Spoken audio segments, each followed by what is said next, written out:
Médina nan la ñuy jàngatee ñun tamit comme si biir Médina malgré Jeux olympiques yi ñëw na am na ay coow yu dégg maire bi ak en tant que conseil municipal la gestion de la Médina lan la ñu si wax. waaw parce que ba ñu ko annoncé régime bi fi nekkoon nekkatu fi te régime boobu dafa impliqué woon Médina bu baax a baax a baax a baax comme un des acteurs principaux ci ñuy war a préparer Jeux olympiques yi le maire de la Médina engagé wu ci woon proposer ay sites au niveau de la Médina jël ay ndawu Médina boole leen ak ñi war a décorer sites yooyu pour ne pas parler du stade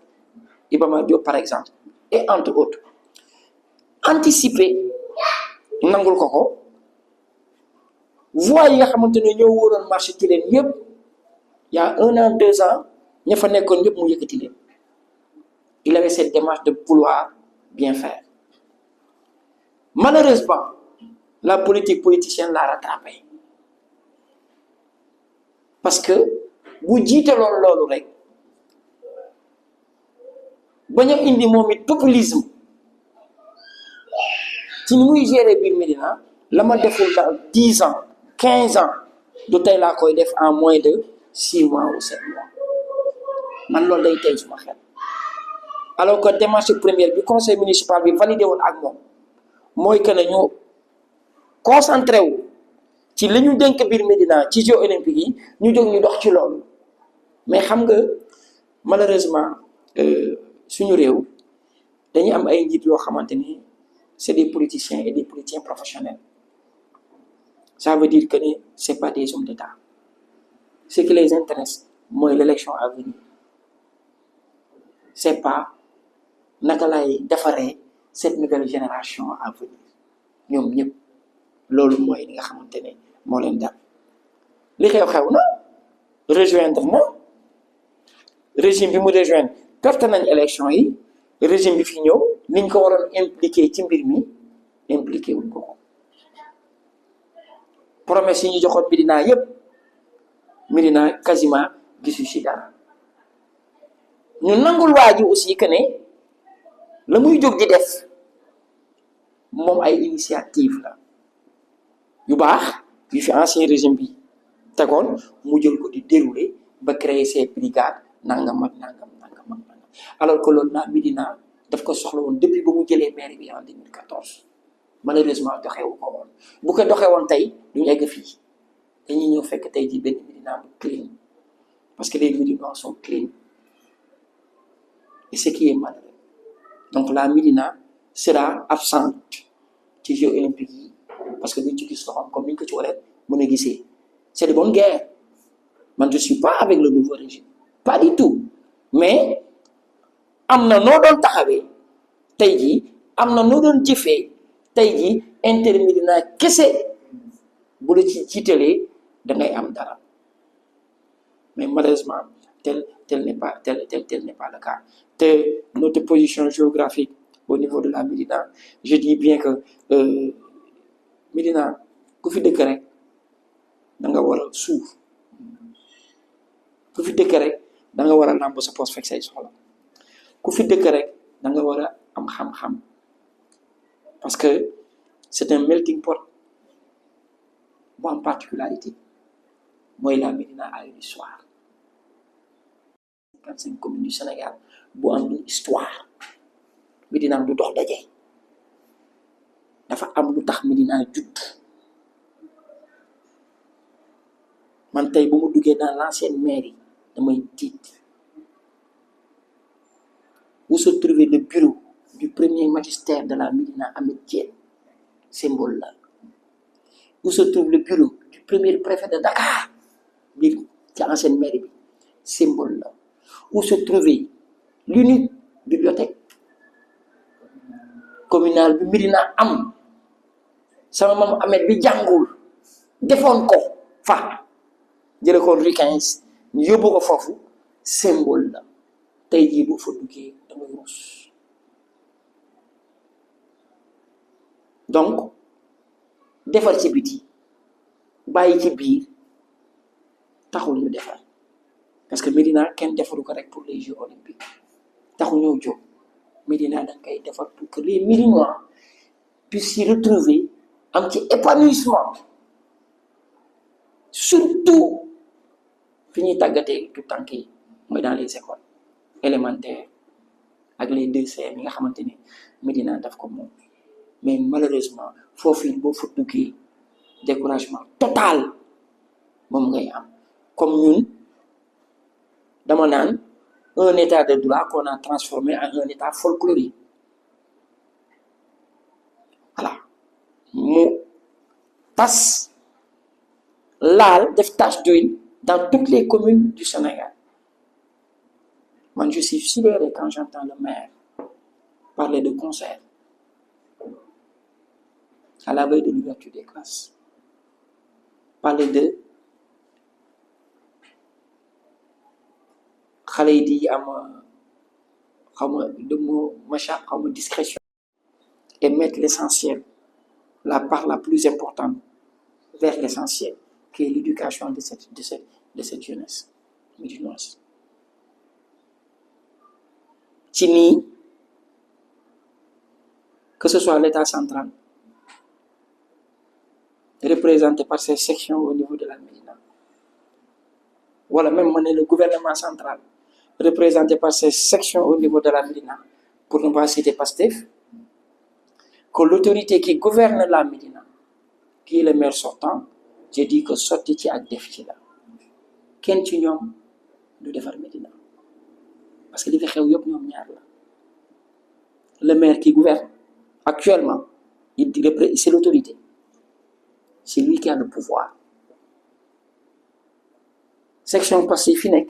avec son ministre conseiller et son directeur général, ils ont toutes les possibilités de hisser la Médina parce que c'est eux qui ont les pouvoirs de l'État central. Mais malheureusement, on ne les sent pas, on ne les voit pas. Lenn rek mooy ce mot d'ordre mooy lu Ousmane Sonko wax lañu wax lu Ousmane Sonko waxul waxuñu ko ñun waxuñu loolu ñun dañu ne soxla Médina mu faju xale yi jàngi école ba tey ci suba j'ai payé des frais d'inscription d'un parent dont je vais taire le nom xale école bi depuis longtemps fii la ma xaar 7h15 du matin ñun loolu lañu wax l'épanouissement des Médinois, la sécurité des Médinois koom-koom bi nekk marché Tilène nga xamante ne une étude de ENDA su ma juumul si je me trompe pas l'avait fait en 2013 où on parlait pas de budget de chiffre d'affaires de marché Tilène ñoom ñu xayma ko si 900 millions en 2013 10 ans après j'imagine que war na mën a egg 1 milliard chiffre d'affaires xaalis biy dugg di génn lu ci Médina gagné lan la ci doomu Médina yi gagné këru cosaan yi ñoo ngi koy ñàkk l'immobilier qui devait être les poumons d'argile des Médinois. Vous savez bu mu duggee corniche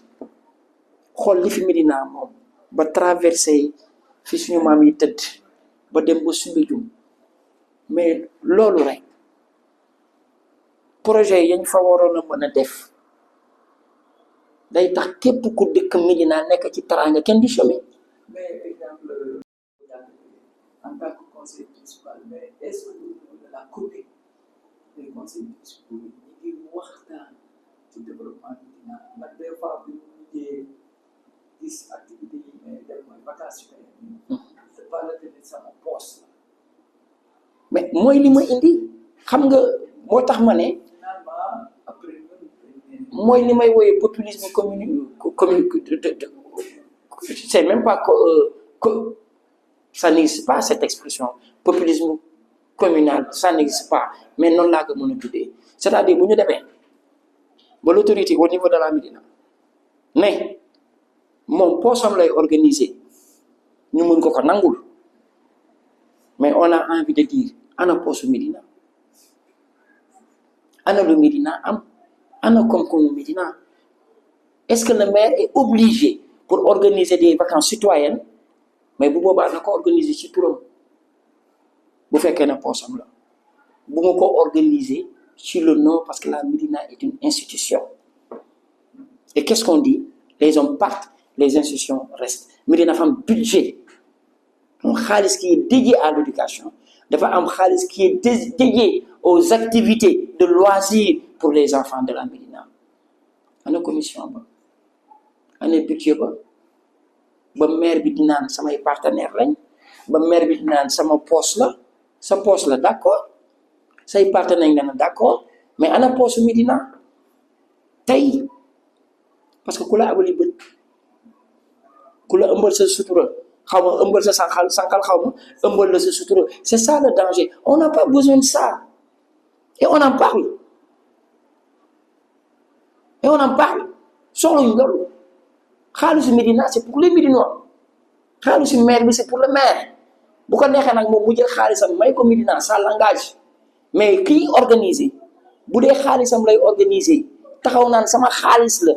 ah kenn waru ci tudd commune de la Médina du Médina moo war a organiser loolu moom na ko organiser avec son mouvement politique bu boobaa dañ ko koy nangul parce que y a un jeune Médinois qui avait organisé quand même ça les vacances citoyennes pour ne pas citer Boubsou Baye Fall waaw ah parce que quand il avait organisé wuti ay moyens wuti ay partenaires am ci biti organiser ko ak waa Médina il n'a pas dit c'est la commune de la Médina qui l'avait organisé il a dit je l'organise pour la commune de la Médina je l'organise avec les enfants de la Médina et pour les enfants de la Médina kooku dañ koy nangol c'est encore rek pour dire que nañuy wax population bi dëgg nañuy wax nit ñi dëgg gis nga bëgg nguur bu mu la yóbbu bëgg pouvoir bu mu la yóbbu ba nga nekk dans un populisme boo xamante ne à un rythme exponentiel maintenant nañ dëkk fa lañ juddoo man ma famille est venue à Médina depuis 1920 Goro lañ jógee samay maam Goro lañ juddoo jaay ñaay cokkeer am kër bu ko yàpp suñu kër maam la fa la sama ñoom maam juddoo sama ñoom yaay ñu jógee fa ñëw Médina en 1920 du tey ñun ba ñu dëkk marché te leen ñu tam ñoo fa dëkkoon du woon sax marché donc ñun ñu defar Médina dañ ko war a defar que ñu falu que ñu bañ a falu que ñu am nombal tànk que ñu bañ a am nombal tànk du ñu seetaan Médina di nax saay di perte ay valeur am ñu teg ko ci loo xamante ni du dëgg fi ñu toll ci réew moom la ñu toll ci Médina xam nga Médina vitrine la boo xamante ne lu xew Ndakaaru lu xew Ndakaaru xew Sénégal moo tax ñu naan Médina mooy Ndakaaru Médina mooy Sénégal depuis Senghor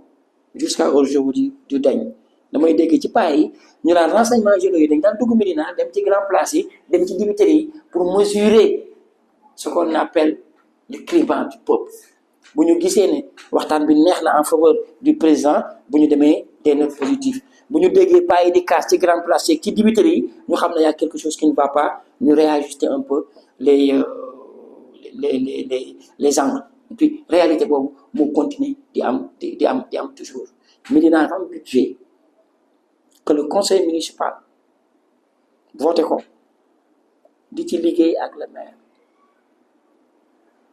kenn du ne nag ne tout est mauvais il a posé des actes forts il a posé des actes qui sont intéressants mais man li ma ciy jooytu rek mooy dafa yéex fañ ko doon xaar ci actes yi ak fa mu commencé actes yi dama naan est-ce que bëggaat falu est-ce que bëggaat beneen mandat lalu ko parce que sama mbokku politiciens yi ils ne font rien pour rien les enfants qui sont dignes yi fi ne am xam-xam bëgg Médina mu jaral leen lu ne ñu bàyyi lu bari ci seen àdduna bàyyi teraanga Europe bàyyi lu bari ñibbi si Médina di liggéeyal Médina du moom mooy gis waa Médina ñuy gis parce que moom ñun ñoo ko tànnam man ma def ci alal gu bari def naa ci plus de 5 millions sur suñu campagne 2022 j'ai organisé 52 débats au niveau des rues et quartiers de la Médina avec mes fonds propres sama poche bopp 1 franc CFA joxuma ko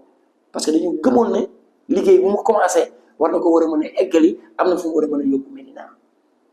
tey dafa war a jot rek mu delloo naar bi xoromam xam na doy na passé bâton à Ousmane Kanté déroulé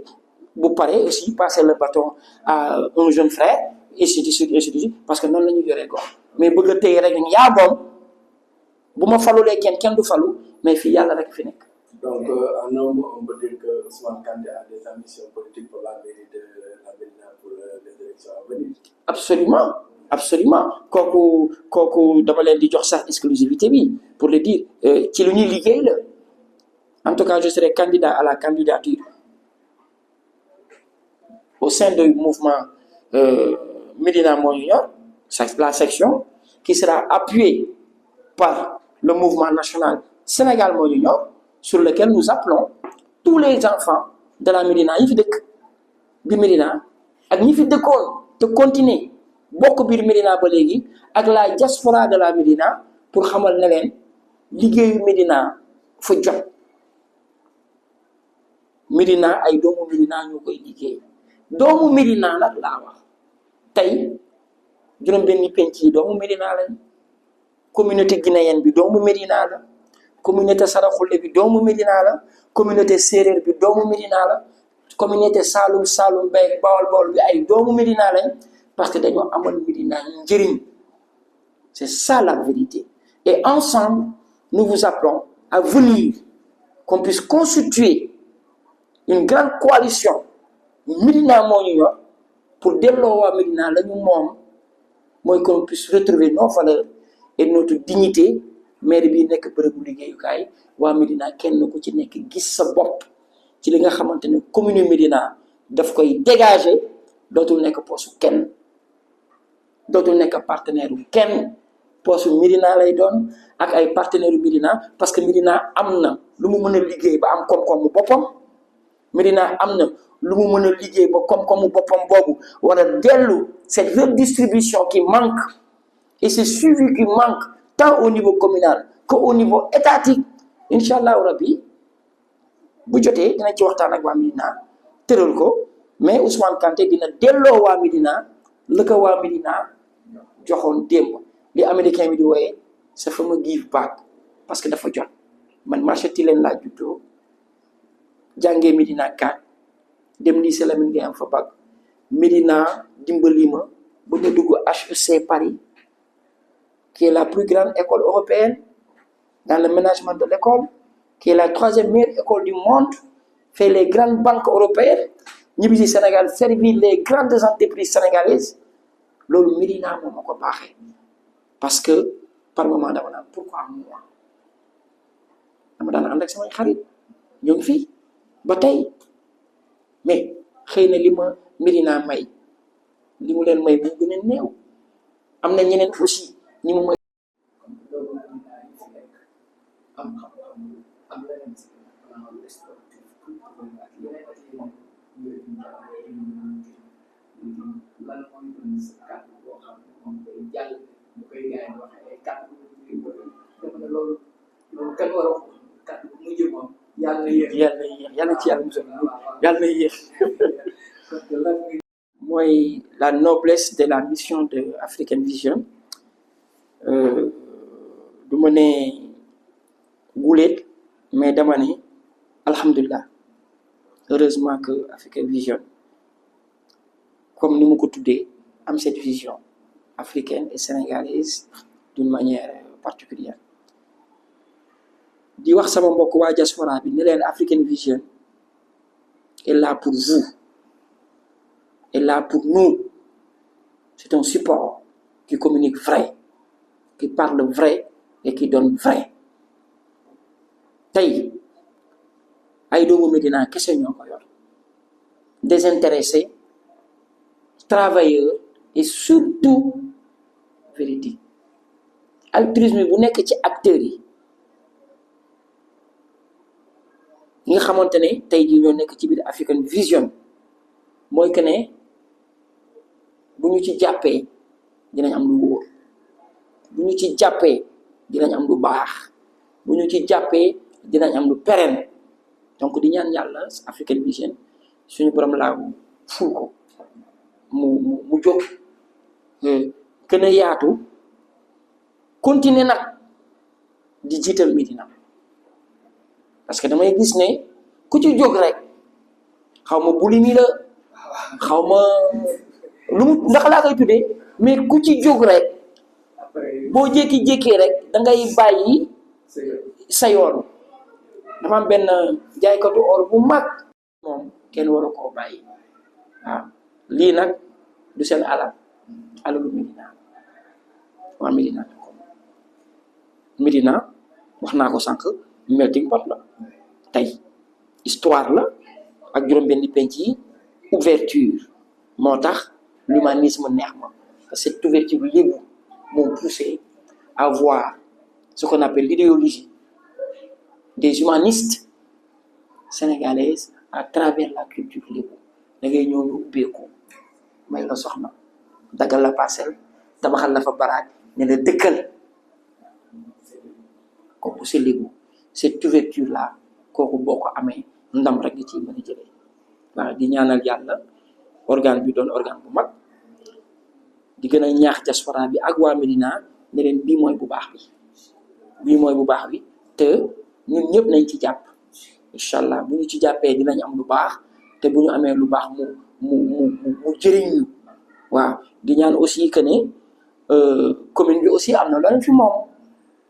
parce que organe la organisation am na loo xamante ne aussi daf ko moom ci mairie bi yooyu aussi dinañ ci dox fexe ba gën ko ak le maire bi fi ne mu gën a oyof bu ko defee subvention yeeg nangam ak